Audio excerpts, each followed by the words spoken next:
Assalamu alaikum wa rahmatullahi wa barakatuhu. Respected viewers, you are watching YouTube channel Evergreen Knowledge, and I am Dr. Abid Nawaz.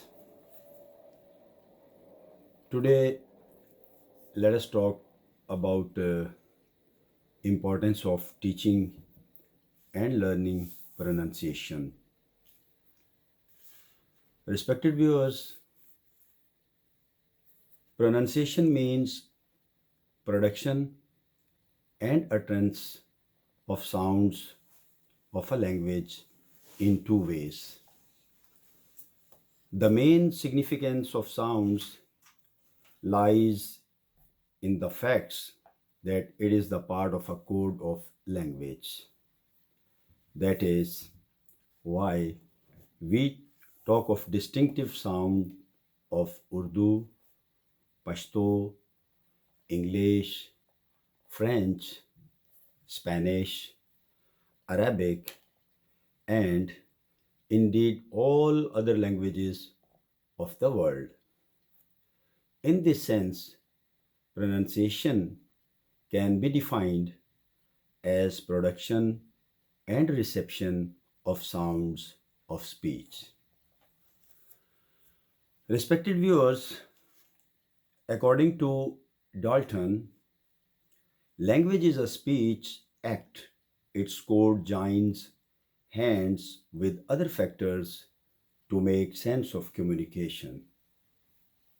In the present study, researcher intends to explore the pronunciation of diphthongs with special reference to the physical features of diphthongs, that is, prominence to the English language learners. Since all second language learners belong to one or other group of language, their pronunciation of English diphthongs is heavily distinctive of their origin. The teaching of diphthongs in particular and correct English sounds in general can be very difficult and therefore fraught with undesirable inherent drawbacks. The teaching of a foreign language always deals with changing of learners' pronunciation, which fact might be unethical since it tampers with the learner's self image.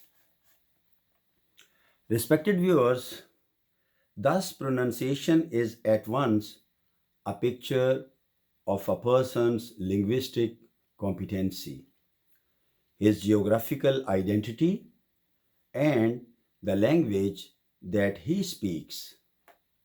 Hence, a person's pronunciation reveals his complete personality, including origin and his social background. Even while listening to a tape, a television program, we, we can well imagine whether the character speaking the language is interesting, friendly, old, or young, etc. The pitch of the voice, the speed, and utterance all are indicative of a person's background and linguistic knowledge. It is an acknowledged fact that a speaker of the second language utters the sounds through the basic knowledge that he has built up in his mother tongue. Respected viewers, a common person, as generally understood, has a different pattern of speech than the learned one. It is these value judgments which give us a picture of the linguistic sounds of the society from where one hails. It is through the pronunciation that we distinguish between an American, British, Australian, and Canadian speaker. Although all these use the standard English accent, and yet they are different from one and other in terms of their accent and pronunciation. Respected viewers, therefore, what is needed and what we are concerned with in Pakistan is the achievement of a comfortable intelligibility, can-worthy. Hence, it is imperative that we follow a particular accent and train our learners to remodify their speech habits so that while keeping nearer to the received pronunciation, we yet represent a brand of speech and pronunciation which shall distinguish us Pakistani learners of English. Respected viewers, in teaching correct pronunciation, we should be able to draw inference, inferences to determine and overcome the factors that hinder our speech.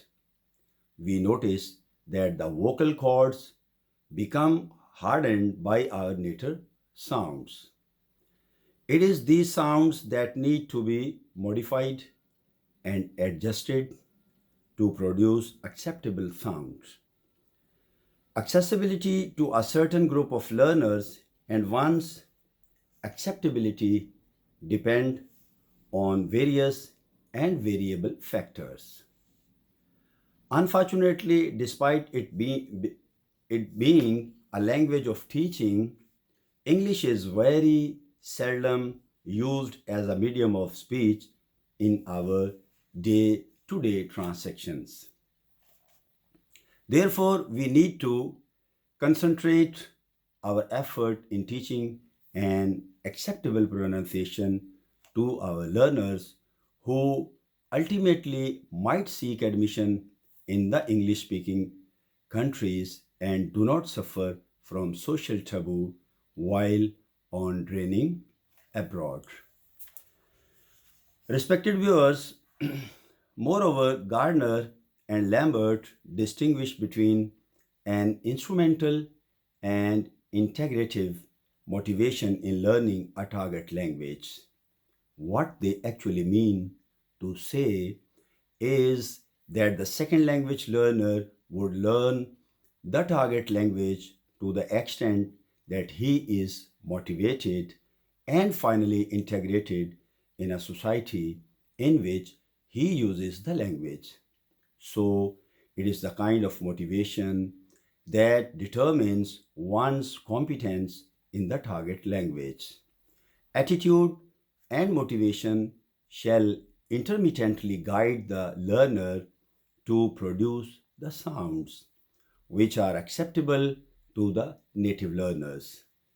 That is why the teachers of English language in Pakistan need to create an artificial English speaking community and direct all energies towards propagating and proliferating the English sounds nearer to the received pronunciation and also having characteristics of a distinctive Pakistani pronunciation of English.